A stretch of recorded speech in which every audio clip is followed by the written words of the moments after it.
তারপরও যখন আমি এডিসিতে শুটিং করতে আসবো, রেগুলার নাটকের শুটিং থাকে, এত মেনটেন আসলে করা যায় না।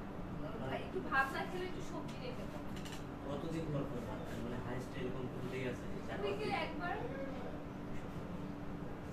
একটা চিট ডে থাকে, সো ওই চিট ডে হিসাবে আমি উইকে ওই একদিন চিট ডে করি, ভাত খাই, পিৎজা খাই বা স্মুদি খাই, আইসক্রিম খাই, বাট তাও চেষ্টা করি না খাওয়া, মানে ভাতটা না, আইসক্রিম বা সুগার জাতীয় জিনিসগুলো এগুলো খাওয়া, এগুলো দিই, এগুলো আমিও বলছি যে আপনার একটু ভাত আপনি বিয়ে করার জন্য ছেলে খুঁজে পাচ্ছেন না, আপনি পেয়েছেন? না দেওয়ার জন্য এখন আমি ছেলে খুঁজে পাইনি, আমি ছেলে সিঙ্গেল, আমি চাই আমি পাই ছেলে, ছেলে পাওয়ার সাথে সাথে আমি আপনাদের কাছে একটু ক্যামেরার সামনে এসে বলবো যে my husband, with my husband. কেমন ছেলে? কিরকম ছেলে খুঁজছেন?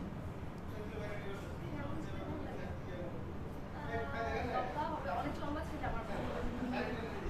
শিশু 6 ফিট যদি হয়, 6 ফিট এরকম হবে, এরকম আমার ভালো লাগে।